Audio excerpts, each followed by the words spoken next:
Hello বন্ধুরা, আসসালামু আলাইকুম। সবাই কেমন আছেন? আলহামদুলিল্লাহ, আমি ভালো আছি। তো সাদিয়াস কিচেনে আপনাদেরকে স্বাগতম। আজ আমি শীতের পিঠা তৈরি করব। তো শীতের পিঠা তৈরি করার জন্য আমি আটা সিদ্ধ করে নিয়েছি। দিয়ে এটা হচ্ছে সেমাই পিঠা, আমাদের গ্রাম অঞ্চলে এটাকে সেমাই পিঠা বলে। তো এই পিঠাটা আমি এখন বানাবো। আমার এই পিঠাটা খুব পছন্দের, আমার খেতে ভালো লাগে, কিন্তু আমি বানাতে পারি না। আমার পাশের একটা ভাবিকে ডেকে নিয়ে আসলাম যে আমাকে বানায় দেন। তো ভাবি দেখেন কত সুন্দর করে পিঠাগুলো তৈরি করছে। তো পিঠাগুলো প্রায় আমার বানানো শেষ। তো এই ভিডিওটা অনেক দিন আগের শীতের ভিডিও, তো আমার ভিডিওটা আপনাদের সঙ্গে শেয়ার করা হয়নি, তো মনে করলাম এই ভিডিওটা দিয়ে দিই, শেয়ার করি। তো পিঠা বানানো হয়ে গেছে, এখন আমি হাঁড়িতে গুড় দিয়ে দিচ্ছি। এটা আমি খেজুরের গুড় দিয়ে বানাবো, চিনি দিয়ে না। আমার খেজুরের গুড় দিয়ে ভালো লাগে। খেজুরের গুড় দিয়ে তৈরি করলে পিঠার টেস্ট ভালো হয়। এখন আমি পানি দিয়ে নিচ্ছি পরিমাণ মতো। পানি দিয়ে গুড় দিয়ে আমি ভালো করে জাল করে নেব। তো অনেকগুলো গুড় লাগবে, অনেকগুলো পিঠা হয়েছে, এই জন্য বেশি করে আমি গুড় দিয়ে নিচ্ছি। তো এই পিঠা গ্রাম বাংলার একটা ঐতিহ্য পিঠা। এই পিঠা খেতে কিন্তু খুব মজা লাগে। আর এই পিঠাতে গুড়, নারকেল, দুধ, সঙ্গে গরম মশলা, তেজপাতা দিয়ে ভালো করে আমি নেড়ে নেব। এখন দুধটা যদি আপনারা এই পিঠার ভিতরে আগে দেন, গুড়ের সঙ্গে সঙ্গে দেন, তাহলে কিন্তু আপনার দুধটা ফেটে যাওয়ার সম্ভাবনা থাকে।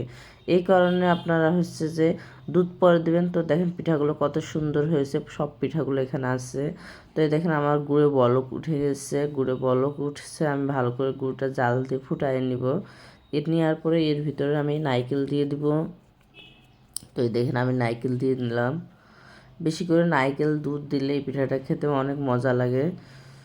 তো আমি অল্প পরিমাণে হচ্ছে গুড় আর পানি দিয়ে ফুটাই, তার ভিতরে নারকেল দিয়ে নিলাম।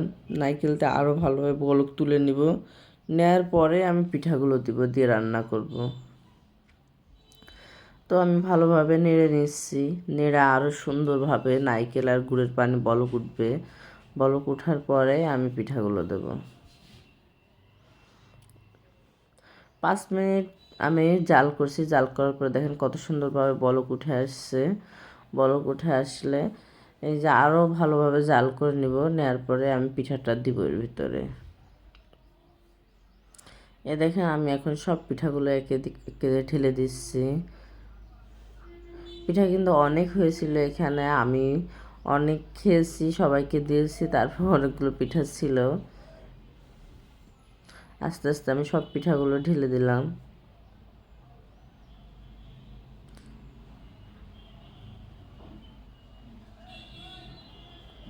তো সব পিঠাগুলো আমার যখন ঢালা হয়ে গেছে, তখন আমি ভালোভাবে নেড়ে নেব। আর এই পিঠাটা আপনি রান্না করার সময় অতিরিক্ত বেশি নাড়ানাড়ি করবেন না, তাহলে আপনার পিঠাটা গলে যেতে পারে।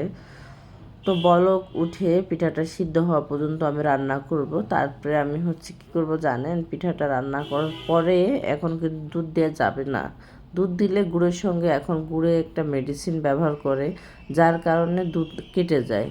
তো পিঠাটা আমার প্রায় রান্না হয়ে গেছে। আমি টেস্ট করব যে কেমন হয়েছে, সিদ্ধ হলো কি না। দেখেন কত সুন্দর কালার আসছে। তো এই যে আমি এখন একটু দেখব,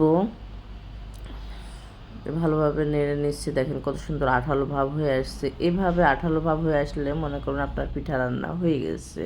এবার একটু হাত দিচ্ছে, দেখবেন যে আসলে পিঠা সিদ্ধ হলো কি না, পিঠার মিষ্টি ঠিক আছে কি না। আমি সব কিছু চেখে দেখলাম ঠিক আছে। তো আমি দুধটা ঢেলে দিচ্ছি।